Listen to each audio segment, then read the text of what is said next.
सध्या जे शासनाने गोरगरीब शेतकऱ्यांची खूप मोठी लूट केलेली आहे. ते असे आहे की दुधाला जे 5 रुपये अनुदान द्यायचे तिने बोली केली होती, त्याच्यामध्ये नियम अटी लावलेले आहेत. मला हे समजलं नाही की नियम अटी जे लावलेले तर दूध का शासनाला जाणार आहे का कंपनीला जाणार आहे, हे आजपर्यंत शेतकऱ्याला कळालं नाही. शासनाचा नियम अटी लावण्याचं कारण काय आहे? आता भरपूर लोक अनुदानापासून वंचित आहेत.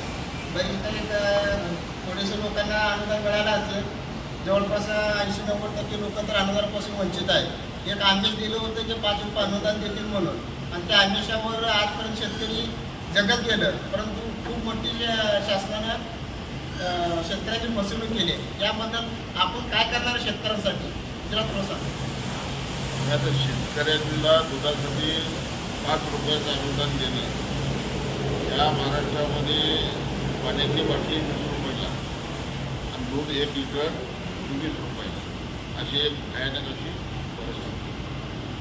मायबाप सरकार म्हणून सरकारचं काम आहे की शेतकऱ्याच्या दुधाला योग्य तो भाव जर मिळाला, कारण दूध हा शेतकऱ्यांचा जोडधंदा आहे. आणि मग या जोडधंद्यामध्ये दुधावरती त्याचा आठवड्याचा बाजार चालतो. आज पाहत आहे माझ्याकडे सुद्धा 30-40 जनावरं आहेत. काय जनावरं सांभाळायला काय लागतं ही एक शेतकरी बोलत होता मला माहिती. आज त्याला वैरण आणावी लागते, आज त्याला गौमूत्र आणावं लागतं. जनावर आजार पडलं तर त्याला दवाखान्यात डॉक्टरचा खर्च करावा लागतो. त्याला त्या बरेच असे जनावरांचे खर्च करून त्या शेतकऱ्याला कमीत कमी 35-40 रुपयाचा भाव जर मिळाला तर तो शेतकरी खूप राहतो. परंतु या सरकारची भूमिका ही 5 रुपयाचं अनुदान देऊन शेतकऱ्याला हातभार लावण्याची निर्णय होऊन 2 महिने झाले. परंतु महाराष्ट्र शासनातल्या दुग्ध विभागानं हा निर्णय अजून अंमलबजावणी केली नाही. परंतु गेल्या 15 दिवसापूर्वी जी कॅबिनेट झाली, त्या कॅबिनेटमध्ये दुग्धविकास मंत्री विखे पाटील आणि या राज्याचे अर्थमंत्री अजितदादा पवार यांच्या दोघांमध्ये तुम्ही झाली. कशासाठी? की दुधाचं अनुदान देत नाही म्हणून. कारण राज्याची तिजोरीची परिस्थिती अत्यंत नाजूक, शेतकऱ्यांना देण्यासाठी या सरकारकडे आता पैसे देण्याची आवश्यकता आहे. आणि म्हणून केलेल्या प्रश्न निवडणूक ही 1 महिन्यावर आलेली आहे. आणि मग त्या निवडणुकीमध्ये बहीण असेल, लंका भाऊ असेल, कोणचे असेल, या सगळ्यासाठी या बाकीच्या सर्व वर्गाला बाजूला ठेवून सगळ्यांनी वारेमाप घोषणा केल्या.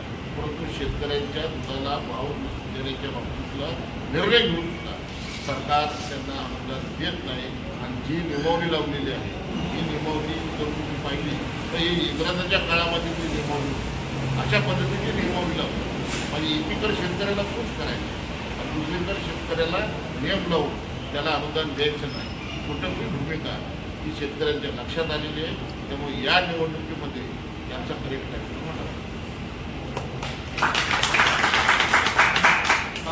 आभारी आहे मी आपलं की आपण शेतकऱ्यासाठी भरपूर काय रस्ते वगैरे केले. अजून देखील मी आपल्याला विनंती करतो की दुधासाठी आपण काय केलं, अजून शासनाकडे प्रस्ताव टाकावं आणि शेतकऱ्यांना जसं रस्ते आणि पाण्याचं नियोजन केलं तसं दुधाला रेट चांगलं मिळावं यासाठी तुम्ही शासनाकडे भांडावं असं माझी मी वैयक्तिक तुमच्याकडे अपील करतो. आणि मी आभारी आपलं की आपण छोटीशी मुलाखत दिली आणि देवाचं मी प्रार्थना करतो की आपल्याला तिकीट मिळावं आणि आपण आमदार व्हावं, जेणेकरून गोरगरीब शेतकऱ्यांचा गरिबांचा कल्याण व्हावं. जय हिंद, जय महाराष्ट्र. अल्लाह चॅनलला सबस्क्राईब करा. न्याय अन्याय विरुद्ध भ्रष्टाचार विरुद्ध लढणारी एकमेव चॅनल आहे.